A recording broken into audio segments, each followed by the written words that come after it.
নমস্কার বন্ধুরা, আজ আমি আপনাদের নিরামিষ আলু পটলের ডালনা রান্না করে দেখাবো।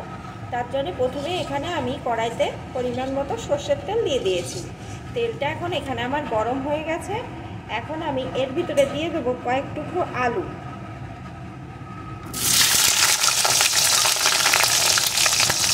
দিয়ে দেবো একটু লবণ।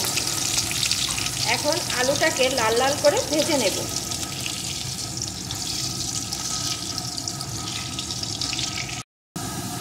আলুগুলোকে আমি সুন্দর করে ভেজে নিয়েছি। এখন তেল থেকে আলুগুলোকে আমি একটা পাত্রে তুলে নেব। ভাজা আলুগুলোকে আমি তুলে নিয়েছি। এখন এই তেলের ভিতরে দিয়ে দেব পটল।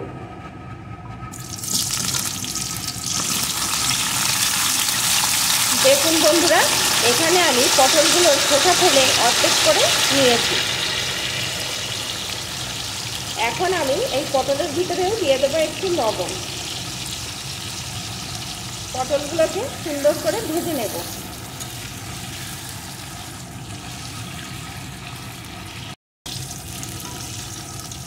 পটলগুলো কিন্তু আমার ভাজা হয়ে গেছে। এখন পটলগুলো তুলে নেব। আর বন্ধুরা, পটলগুলো ভাজার সময় কিন্তু কখনো হলুদ দেবেন না, তাহলে তেলটা পুড়ে কালো হয়ে যাবে আর রান্নার কালারটা ভালো আসবে না।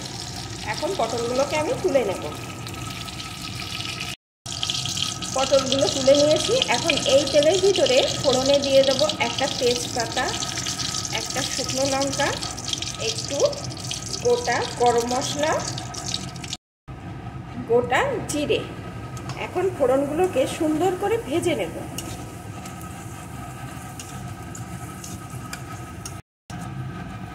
ফোড়নগুলো সুন্দর করে ভেজে নিয়েছি। এখন এই তেলের ভিতরে দিয়ে দেবো একটুখানি হিং। নিরামিষ রান্নায় কিন্তু একটু হিং দিলে স্বাদটা অনেকটা সুন্দর হয়। এখন হিংটাকে একটু ভেজে নেব। নিয়ে এর ভিতরে দিয়ে দেবো আমি 1 চা চামচ আদা বাটা,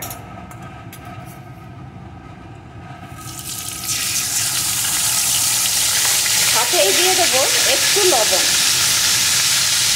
বন্ধুরা, এই আদাটা কিন্তু তেলে দেওয়ার পরে ফাটতে থাকে, তার সাথে সাথেই যদি লবণটা দিয়ে দেন তাহলে কিন্তু দেখবেন আর ফাটছে না। আদাটা একটু ভেজে নিয়ে এর ভিতরে দিয়ে দেবো একটা টমেটো পেস্ট, যেটা আমি আগে থাকতে করে রেখেছি।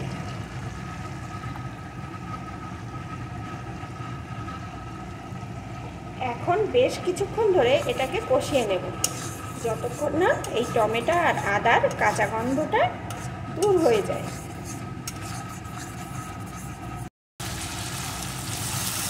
বেশ কিছুক্ষণ ধরে আমি এটাকে কষিয়ে নিয়েছি। এখন এর ভিতরে দিয়ে দেবো আমি 1 টেবিল চামচ জিরে বাটা।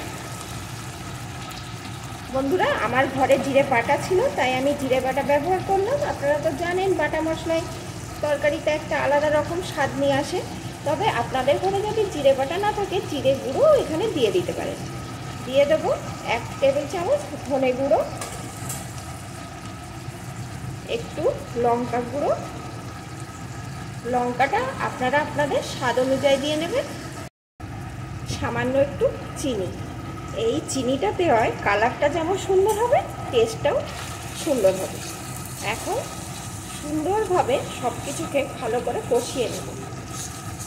দেখুন বন্ধুরা, কালারটা কত সুন্দর আসছে। আর এটা কিন্তু একদম অল্প আছে কষিয়ে নিতে হবে, তাহলে মশলাটা সুন্দরভাবে কষানো হবে। বেশি আছে যদি কষাই তাহলে মশলাটা পুড়ে যাবে আর স্বাদটা ভালো হবে না। এই মশলা অল্প আছে যত ভালো করে কষানো হবে, রান্নার স্বাদ কিন্তু ততটাই সুন্দর হবে। বেশ কিছুক্ষণ ধরে কিন্তু মশলাটা আমি কষিয়ে নিয়েছি। দেখুন বন্ধুরা, মশলার উপর দিয়ে তেল উঠে এসছে। এখন আমি এর ভিতরে দিয়ে দেবো হলুদ গুঁড়ো, আর সাথেই দিয়ে দেবো স্বাদ মতো লবণ। পটল আলু ভাজার সময় কিন্তু লবণ দেওয়া ছিল, সেই বুঝে এখানে লবণটা দিতে হবে। এখন আরও 2 মিনিট আমি অল্প আছে কষিয়ে নেব।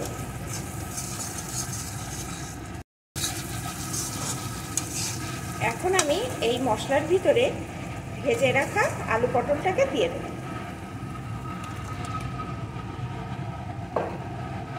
এখন আরও 2 মিনিট মশলার সাথে আলু পটলটাও কষিয়ে নেব। মশলার সাথে আলু পটলটা সুন্দরভাবে কষিয়ে নিয়েছি। এখন আমি এর ভিতরে দিয়ে দেবো পরিমাণ মতো গরম জল। বন্ধুরা, এই রান্নায় কিন্তু অবশ্যই গরম জল দেবেন। যে কোনো রান্নায় গরম জল দিলে কিন্তু রান্নার স্বাদ দ্বিগুণ বেড়ে যায়।